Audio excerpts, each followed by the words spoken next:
Well, welcome everybody to this special episode of the show. My guest today is Sam Visnic. Sam, welcome. Thank you so much. I'm very happy to be here and looking forward to this chat.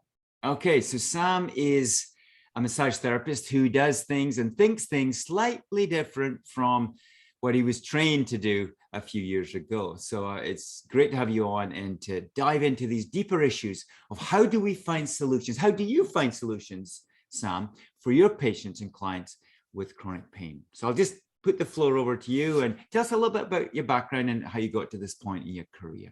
Yeah, I think that what you said there as the intro there is a little bit of an understatement. I'd say massively, actually. Think differently from my field. I started off in this field. I was a fitness trainer. This is pretty much all I've ever done. So once I got out of high school, it was about 18, 19. I took my turn at being a personal trainer, and I was really loved lifting weights and the science of weight training and so forth. So I was really working on myself. I was interested in bodybuilding, and I got involved in a gym. And what you quickly learn when you work in a gym atmosphere is that everybody is messed up to some degree. Everybody's walking in the door with a knee problem or a back problem or whatever, right? Mm-hmm. So at the time, this is when the fitness field started kind of booming in this corrective exercise kind of realm where people were playing with Swiss balls on the exercise floor and all this kind of stuff. And this company, National Academy of Sports Medicine, starts talking about posture and muscle imbalances and all this kind of stuff. So it was really a big boom in the field, and nobody really knew much about this. So here I was at the gym, a hungry young trainer, and I was trying to get every client that I could get. And a lot of the other trainers did not like working with people who had back issues, had knee issues. So I'm like, hey, I'll take them, and it was a perfect opportunity to start working with people. So what I generally found is that over working with, I think, hundreds of clients in this, I got lucky that there was so much volume that I could work with, is that a lot of these people, when you just modified exercises and you started kind of getting them moving again, guess what? They started telling me their aches and pains were gone. And they had said, I'd been to physical therapy, I did yada, yada. And it wasn't working until I started working with you. And, kind of didn't take long before I started catching on to something that I was doing that was working really well. And, that field, I kind of went down that rabbit hole and learned everything I could. I studied with a few mentors who were big in the movement field. And they said, hey, you're not going to get good at this work unless you start putting your hands on people and you start learning to work with tissues and so forth. And that got me to massage school. Mm-hmm. And of course, the majority of the stuff I learned in massage school, to be honest with you, was virtually useless to me because I was working more on the clinical side of things. And I was working with massage therapists and coaches who were showing me things like one particular discipline was neuromuscular therapy, mm-hmm. which is basically, a lack of a better way of putting it, is like a very thorough massage system. It's like, here's how you treat every single muscle in the body. And we were taught to look for trigger points and, all this sorts of stuff. And that's what I did. I did a combination of movement work and neuromuscular therapy. And I kind of got a knack and a name for being the guy that when you didn't get better with therapies and you didn't know who to see next, people would just say, hey, go see this guy, Sam. Right. So I kept working with more of these population that had failed from other therapies. So I got used to having to be forced to be creative to try to figure out why these people didn't get better when they had done chiropractic, injections, they had done all sorts of things. And they didn't respond really well, or it didn't work at all. So I had read more, and for 20 years I've been on this hunt for learning much more and everything I could about chronic pain, and especially in the last 10 years, has been very, very interesting now. A lot more information and accessibility to information on the internet, and that's kind of brought me to kind of where I am today and sitting here in front of you. Awesome. Well, I love your story because that's exactly my story as well. People fail the therapies. They get me, including surgeries, they cut me, and then I do my little thing, and then I work with neuroplasticity, I work with inflammation, and I've got all these different approaches to get to the root causes, the root causes. Okay, so let's go back a little bit, because I'm fascinated personally about what are you doing then that makes that difference with those clients that are not getting, say, better from their chiro and their massage? I would say that there's many versions or iterations of this in my career because I've done so many different things. I've swung really far into manual therapy. I've swung really far to exercise. And so I've become a little bit of a jack of all trades within that small world. And every time I'd go overboard with something and I would learn something real deep, I would get a certain level of clientele better because they were usually who I was working with. And then I'd get a new crop of clientele, didn't do anything for, and then I went and learned something else. So you and I in that realm have been the same. It's like I had to learn nutrition, lab testing. I did internships with a medical doctor who taught me how to read labs. I did stuff like that. But every client, it was a different story. And we all now know that the pain experience is very unique. And there's many different factors within that individual's biopsychosocial realm that is contributing to their pain experience. So when I work with people now, I have a specific process that I go through with them to try to basically put people into a little bit more of I'd say a container or a path that I could figure out which of these kinds of things are probably going to work best with them. But also over the years, I've learned to network with better and better colleagues and professionals who are far better at things than I am now. So now I kind of stay on my own track with more movement and teaching pain neuroscience and so forth. And I outsource that work. So it really depends upon the individual. So if you're asking kind of where I am now, is that what you mean? Yeah. Yeah. Okay. So things have changed a lot now. So what I'm always looking for is I know that the message that I'm always putting out there for people, I work with a very specific type of client. And almost always it's the ones who have at least gone through the kind of general standard care procedures. So they've been to their doctor, they maybe have or have not been diagnosed with something, disc bulge or whatever, but they're generally, let's say, either they have had surgery and they're out of the system, or, they're non-surgical case, they're booted to physical therapy. They usually done their rounds with a couple of therapists, may have done some chiropractic or acupuncture, right? So they usually, by the time they come to me, have said, here's the story. The story is I've done all of this stuff. I'm better than I was, but I'm still dealing with this and I can't get back to doing the things I want to do. So this is where my story is, as I say, these people are stuck in the gap. The gap is they're not really medical, but they're definitely not go do whatever you want. They're right here in the middle. And so I have to bridge them and I have to figure out what the factors are that are stopping them from bridging. So when they come in, I look for the factors. I wrote a digital book on this, which was really my contribution to looking at all the research I could find on what basically leads to the chronicity of pain. And those are the factors that you talk about a lot as well. It's kind of like, we're going to do a questionnaire. How well do you sleep? That's the number one thing I care about. Number two, how much do you know about pain? All right. Number three, all the other factors that contribute to causing problems in those two. How much caffeine do you drink? What do you eat? Do you drink water? What's the basic stuff? And then we go into kind of sorting out and figuring out what their beliefs are on pain. Now, because I found in my work, and I'd say I've been doing pain education for those who I'm sure probably a good number of your audience understands what that means. But in 10 years, I don't think I've ever come across somebody who knows virtually anything about pain. A couple of people here and there may have heard about pain education before, but that's it. Their extent to their education is purely a structural, mechanical kind of explanation for why they have pain. And again, they're here just kind of thinking that we're going to do another structural mechanical kind of therapy. So I have to teach them about that. And usually on the first visit, we schedule a little bit longer amount of time, but I start to educate them on this pain thing and saying, I know that you've had pain. A lot of these therapies have failed, but let's talk a little bit about what leads to the chronicity of the pain, because the people that you've seen so far, I want you to understand, because some of them come in and they're frustrated or angry with their healthcare practitioners. And I have to assure them, hey, these people are not idiots. They did their job and they did the things that were necessary to make sure that you're safe, but now here you are with this kind of lingering issue. And I'm going to explain to you why this is happening, what inputs are contributing to this, so you can tell me which factors that I'm telling you seem to be relevant to your situation, and we can kind of figure this out together. And I think that conversation right away starts to dramatically shift the direction of the therapeutic work. And, because we're also, I really just don't like having people walk in the door as like a traditional practitioner, go put them on the massage table and start to get to work, because that's the therapeutic work that's working from the bottom up, sending that information to the brain. But I have no idea how that brain is going to process that input. And so I have to get an idea of what is going on inside of there so that I can manage expectations. I can adjust my sensory input that I'm kind of helping that person receive so that their brain can reprocess their experience and hopefully make the changes into the direction that we want to go. So it's such a game changer that I almost like talking more about this front end process, because it changes everything. And I really do think that with more of a proper front end process to most therapeutic protocols, they will work dramatically better. Now, of course, that's, there's a lot of techniques and so forth that can work better or less in different scenarios. But I think across the board, if we did that more on the front end, almost everything would work at least a good amount better. Okay, so brilliant. Thank you for sharing that. You mentioned education is paramount.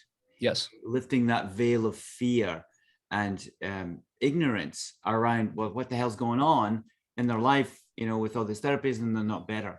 So I want you to pretend that I'm the patient. I've been through like a year of rehab. I've been to all these different therapies. I've got chronic neck and back pain. I had an MVA 2 years ago. And I'm saying, Sam, come on, educate me, because nobody's telling me how I can heal. So what would you say to me in this situation? You just give it a classic, nothing too extreme, but just the basics. How would you present that? Remembering that who we're talking to today are people exactly in these situations where they're likely sitting thinking, well, yeah, tell me because I need to know, right? Yes. I think fundamentally, the big understanding that I start with is to help people understand that that pain is not a thing. What it is it's an interpretation. It's an alarm system that our nervous system has. So it's a byproduct or the end result of information processing.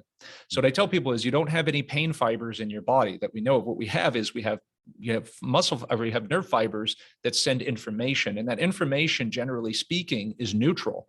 Again, there's some stressful types of information, but that's not really the interpretation until it gets to the brain, right? So we have this nociception in one particular way of putting it that goes to the brain. The brain has different quadrants that basically start to process that information. What is the quality of this information? What's the intensity of this information? Do I remember this information from the past? We've all had that experience where you say, "Oop, I felt that before. This means my back's going to go out." And I think if you've had that, you're getting that part of the brain that remembers things. If you feel something you've never felt before that feels like a little bit of a strain or something, you might delete that. So you don't even think about that, right? So this information has to get processed in different parts of the brain. The brain, those different areas have to sit down at the meeting table and everybody gives their input and says, what are we going to do about this? Is this threatening or not? And if it's threatening and it's something that we need to take action on, then they all agree to turn the alarm on. And the alarm on is something that's such a noxious signal, a noxious feeling to grab your conscious attention, to tell you to pay attention and to do something. That is pain in a nutshell. But the brain, while it can make a decision to create threat, it can also make a decision to ignore it.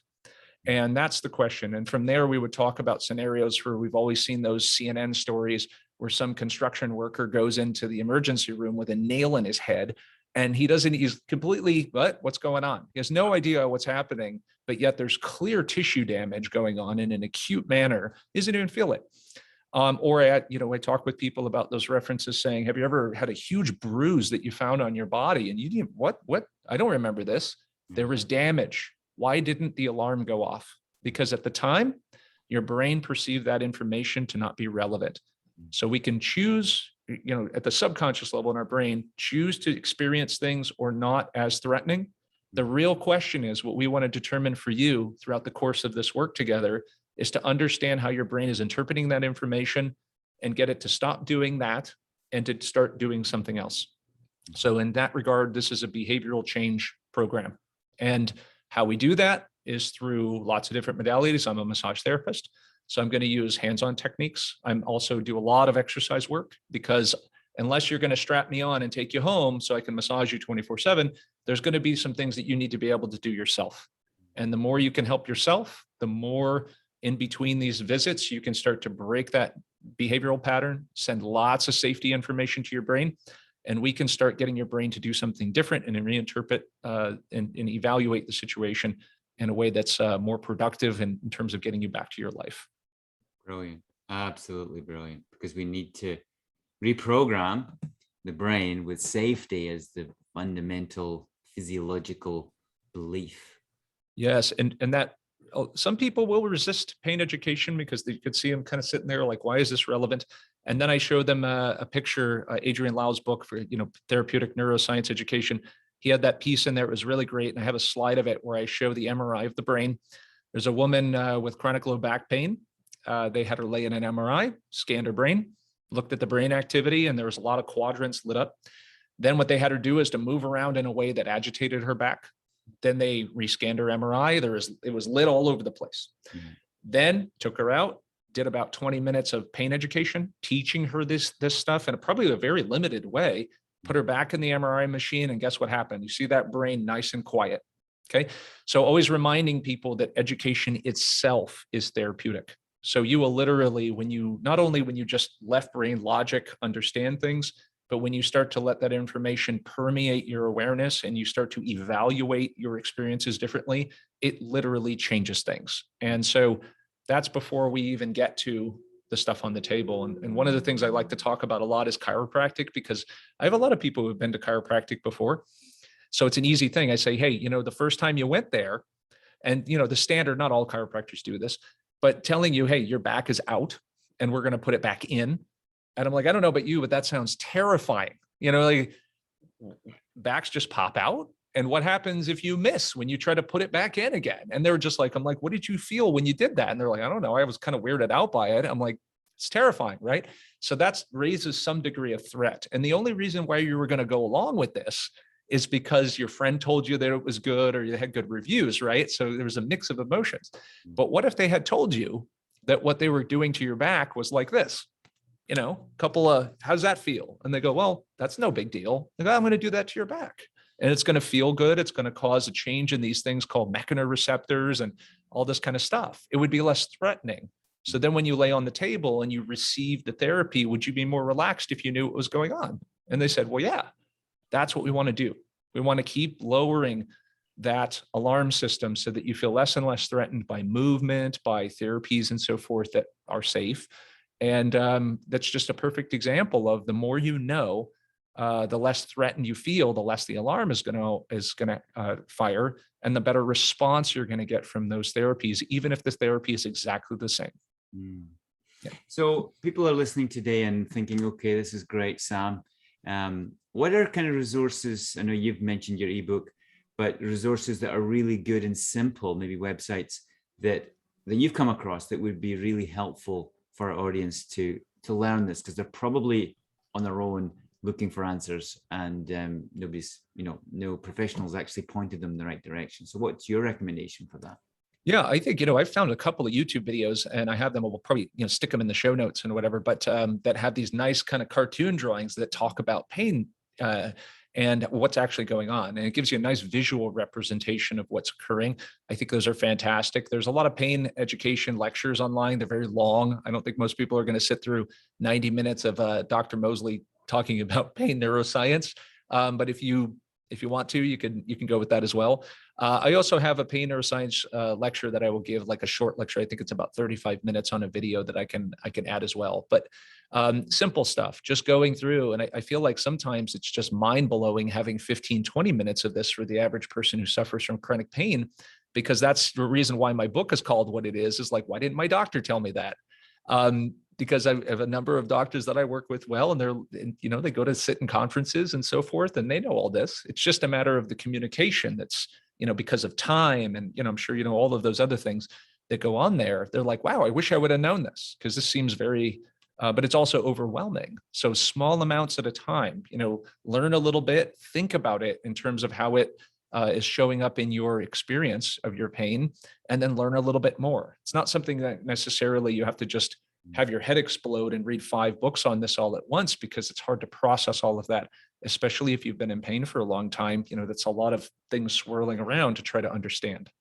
And it's wonderful how when we do get a little bit of knowledge and then we take that forward, say to our massage therapist or our physiotherapy exercise routine or kinesiology program, and then all of a sudden it just builds and builds, and you kind of move forward in a compounding way, and all of a sudden you just take off, like what you've discovered in your career over the years. And that, I think that's an important thing for patients and people to know, is it's just small steps is the only way to do it, really. And it's doable. It's all doable for all of us to different degrees.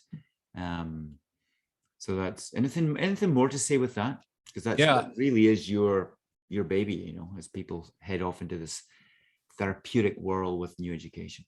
I think that that's a really, really critical point, is that there are some times that people come in and, you know, the first session is just changes everything. It's like the veil has been lifted. I've had, you know, a couple of clients in particular. I remember one of them who had been told, hey, you're never gonna, she was a swimmer and she was a collegiate level swimmer, very, very good. And she had a neck injury and she was told she would never swim again, you know, and after reviewing her case and working with her, I was like, well, I don't really understand why you were told this. And I had done pain education with her, and she sat across from me and say, is it weird that my pain levels actually kind of reduced now since we've had this conversation? And I'm like, it's not weird. But, you know, that doesn't give you a license to go out and go swim 2 hours right now, right? We're still got to do a graded exposure therapeutic program for you. But it's important to notice that that happened. And I think the next week that she came in, she had told me her pain had reduced 20-30% at that point. And she had tested and went out and actually got in the water for the first time in 2 years. And she swam for about 10-15 minutes. I did not tell her to do that. I was more like, okay, go slow. And over, I think within a week or two after that, she had about an hour swim. And she's like, I think we're done. And I'm like, you might be. That is not the usual case, because there's so much more that's going on with most people, but that happens. It can happen. But the average person is, like you said, a little bit at a time, because we also, pain is complicated. We know it makes sense to us when we roll an ankle and your ankle is swollen up like this. Our brain can square that up. Well, that's why I'm in pain. Duh. But what happens when everything looks fine, but yet we've been told a lot of stuff, especially, you know, that there's mechanically things wrong with us. And when we move, it seems to be very mechanical, even though I'm being told that it's not mechanical. Right. And it takes a lot of things like discussions and reviews of experience to kind of break that apart. I think that sometimes even I've had discussions with people where I say, you know, what's the scariest movement for you to do? And they say, well, bending forward. And I'm like, okay, well, I want you to just go ahead and stand up. And they stand up and I say, now vividly imagine in your head bending over. And they start to bend over and they go, this is making my back hurt. And I'm like, so you did not bend over. You thought about bending over, and just the thought of it was enough to fire your brain's threat level. So how much of this is mechanical? How much of it is fear of there being a mechanical problem? And that starts to kind of like go, well, I guess that's an interesting thing. And they go, well, how much is it? Is it all in my head? No, it's not all in your head. You have fear and apprehension, and it might be there because you do hurt when you bend forward, but we're not going to know until we start to reduce the fear and apprehension. So let me give you a graded version of forward bending that doesn't actually, you know, move you into the zone where you feel threatened. And let's do this for a couple of repetitions, a couple times a day, and see what happens over the next week. And oftentimes they come back and I go, I did it that way and it didn't hurt. Well, how do you feel now? Well, actually, my back feels a little bit better. Okay, so this is time. We got to learn to trust the experience. I also try to get people to not 100% trust my judgment. They need to be able to feel what's going on inside of their body and work with that, because that is the way that, you know, especially with people with complex pain issues, I'm not there all day, every day to help them with this and to reinforce these things. They've got to learn to work with their own nervous system and to feel whether that threat is really there for a reason, or whether that threat is just their nervous system trying to protect them. And there's really nothing going on there that they need to be concerned about. A question about, you know, your colleagues and my colleagues as well, because I work with naturopath docs and I work with massage therapists and chiros and a whole holistic type approach environment.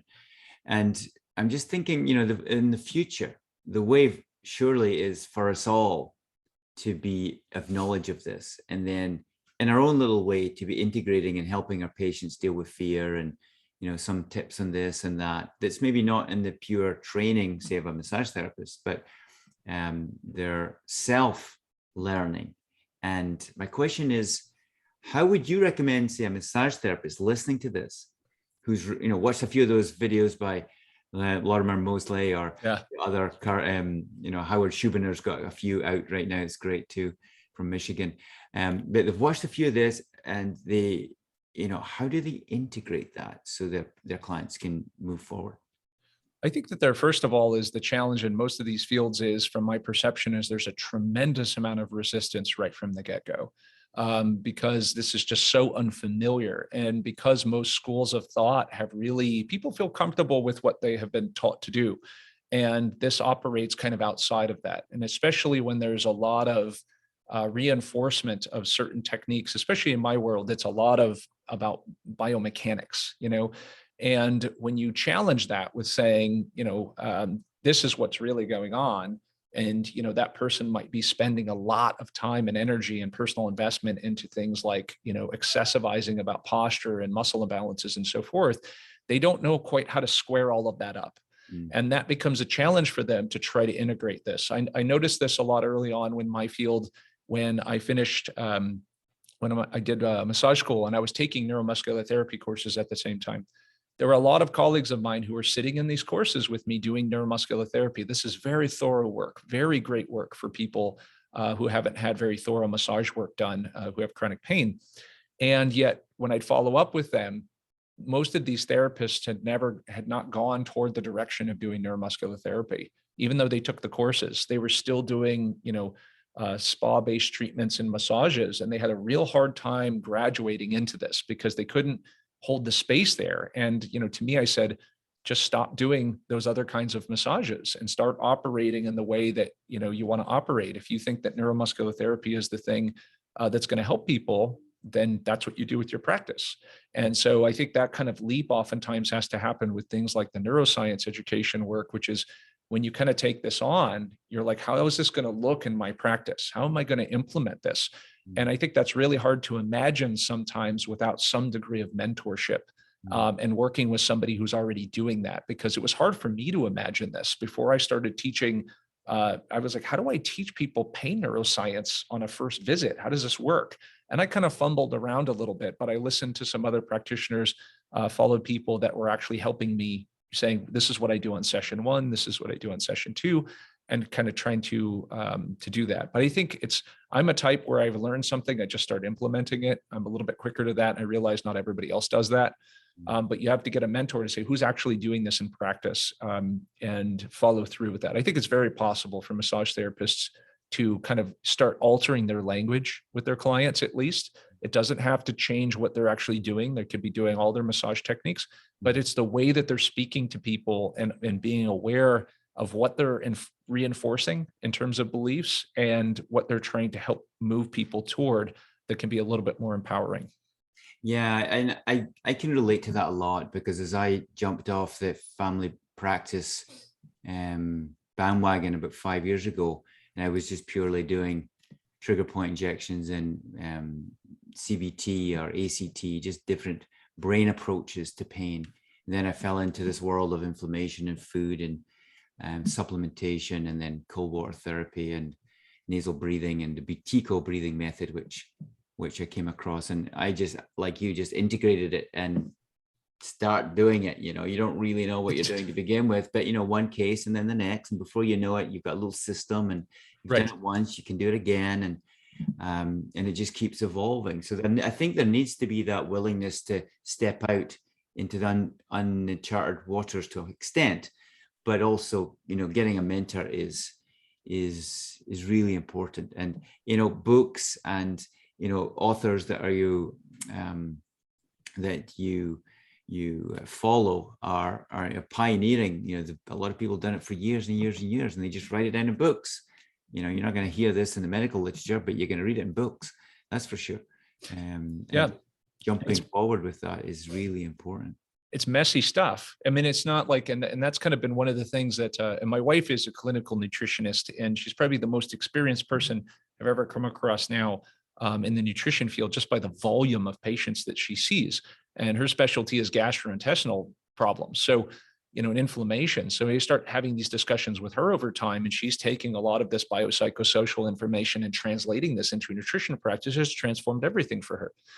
So trying to, and in her way, the way that she has to implement this information is vastly different. We're talking about the same thing, but trying to translate that into how we communicate with people and then work within a team. But I can tell you one thing that's been phenomenal is that when health practitioners are on that same page with that, it's a lot easier to have discussions about biopsychosocial elements that feed down into the actual therapies than it is for health practitioners to argue back and forth about therapies and techniques, because we're all like just kind of working on the same meta frame. You know what I mean?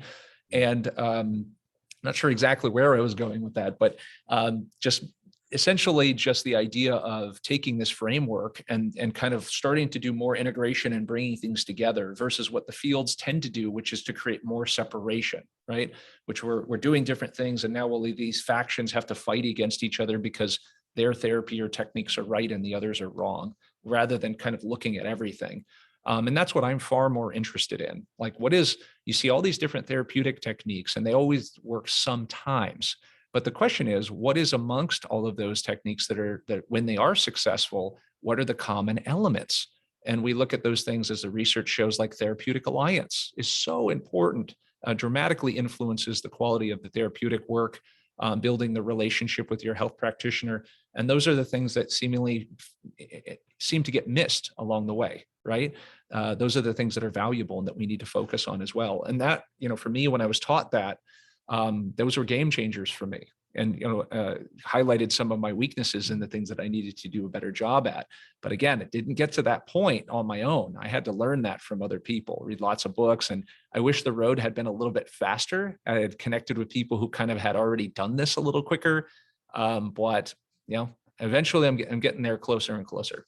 Yeah, exactly. And I think for people listening to this, if you've got a great therapist that you like for whatever reason, ask them, who do they refer to? What suggestions do they have, maybe outside their field? Because they most likely have got contacts, and, to go to that next level as well. Because I think once you open yourself up to solutions like you and I have done, and as patients do, clients do, then solutions come to them. It's just the way it works, right? And as long as you're open doors will come. And we just need to know what the next step is in that path. Yeah. And, for me, what's moving forward with this is just further securing experts within their fields who kind of think the same way, but are also just kind of like that inch wide, mile deep knowledge.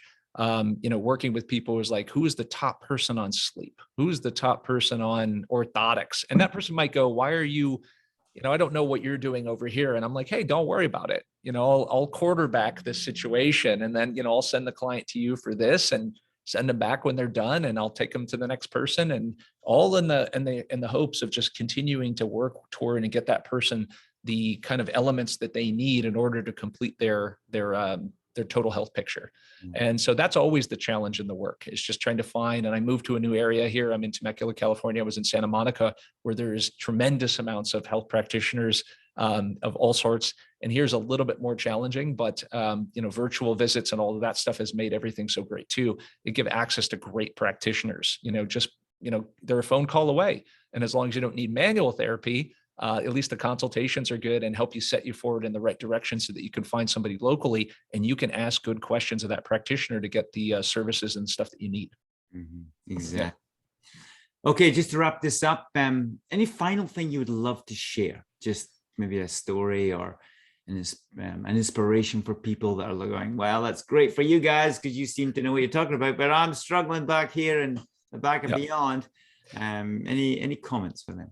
Well, my biggest message that I always want to tell people out there who are dealing with chronic pain, especially because we oftentimes get to that point where here I say, I've tried everything. And I will say, you have not tried everything. And because everything is really not so much external. It's not always the techniques and the so forth that you need. What it is that understanding of pain and working within your own body. And the parts that you might be missing are the parts that maybe are so foreign to you, like the cognitive behavioral therapy approaches, I'm a big fan of hypnotherapy, because it's all about that connection with that part of your subconscious, that part of your nervous system, which is feeling threatened. And we just haven't barely scratched the surface on how we're going to be able to start working with dealing with some of those subconscious factors. And there's a lot of techniques now that, I think that are coming up and coming. Like, again, hypnotherapy in particular, I think is going to make a huge, I'd say, resurgence. As it used to be a popular therapy, and there's tons of research on it. Mark Jensen out of the University of Washington's putting out a lot of information about that as being a very valid therapy for chronic pain. And I know you do the ACT therapy, right? Mm. So these are things that a lot of people haven't tried, or I don't think they've really fully participated in giving it a good trial. Not, I just say trial. What I'm going to say is, I think you can help me out here, but really getting into it, going full speed with it. And I think that these things are the things that are probably the least utilized by people, because there oftentimes tends to be a good amount of resistance to them. But I think those are the things that are going to be the most helpful, especially when people have felt like they've tried everything. Perfect. Well, listen, I'm going to invite you back on the show to talk about this hypnotherapy, because I know that's one of your passions, and you've connected that as an additional approach to pain. So I hope that you'll come back and let's talk more. So anyway, Sam, it's been great to have you on today.